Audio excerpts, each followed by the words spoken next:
سیدنا امام حسین رضی اللہ تعالیٰ عنہ کا کربلا کا وہ خطبہ جو 10 محرم الحرام کی رات کا ہے، جس میں یہ فرما رہے تھے کہ تم چلے جاؤ، اذنت لکم، میں نے تمہیں اجازت دے دی ہے اور ان لوگوں کے لیے میں کافی ہوں. یہ ایک اور مسئلے کی وضاحت کے لیے کافی ہے. لوگ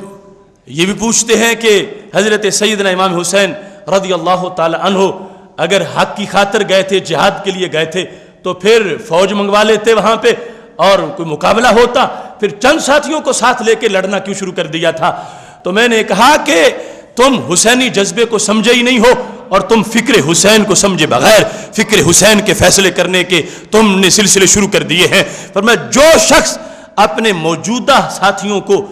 چھٹی دے رہا ہو، اس سے تم کیسے امید کر سکتے ہو کہ وہ پچھلوں کے لیے چٹھیاں بھیج کے انہیں وہاں منگوانے کی درخواستیں کر رہا ہو کہ میں پہنچ گیا ہوں، حالات ایسے ہو گئے ہیں، اب تم پہنچو تاکہ ہم مل کے کسی باطل کے خلاف کوئی اقدام کریں. یہ حسین تو وہ ہے جو اعلان کر رہے ہیں کہ یزید کی فوج کے لیے اکیلا حسین کافی ہے، مجھے تمہاری بھی ضرورت نہیں ہے. لہذا سیدنا امام حسین رضی اللہ تعالیٰ عنہ یہ ادراک کر چکے تھے کہ مکتب عشق کا دستور نرالا دیکھا، اس کو چھٹی نہ ملی جس نے سبق یاد کیا. جس کا جتنا بڑا کیلیبر ہوتا ہے، حیثیت ہوتی ہے، سٹیٹس ہوتا ہے، مرتبہ ہوتا ہے، اسی لحاظ سے اس کا امتحان ہوتا ہے. وہ اس بنیاد پہ چھٹی دے رہے تھے کہ میرے ساتھ آنے والوں تم میں کوئی بھی نواسہ رسول نہیں ہے، میں حسین ہوں، میں نواسہ رسول صلی اللہ علیہ وسلم ہوں، میں جان دینے کے لیے آ گیا ہوں، میں تمہارے سامنے موجود ہوں. میرے ساتھ آنے والے اصحاب تمہاری کلاس اور ہے اور میری کلاس اور ہے، تمہارا رینک اور ہے اور میرا رینک اور ہے، میں اپنے لحاظ سے تیار ہو کے آ گیا ہوں اور میں کافی ہوں. اور وہ جواب میں کہہ رہے تھے محبوب ہم نے تمہارے ساتھ محبتوں کا عہد کیا ہے اور تمہارے زیر سایہ ہم نے بھی سبق حاصل کر لیا ہے. جیسے تم یہ سمجھتے ہو کہ یہ تمہاری ڈیوٹی ہے، ہم یہ سمجھتے ہیں کہ جنہوں نے حسینی نعرہ کب لگایا ہو اور حسینی غلامی کا پٹا گلے میں ڈالا ہو، وہ بھی میدان سے بھاگنے والے نہیں ہوتے، میدان میں کام آنے والے ہوتے ہیں. لہٰذا ان میں سے ایک بھی ایسا نہیں تھا کہ جس نے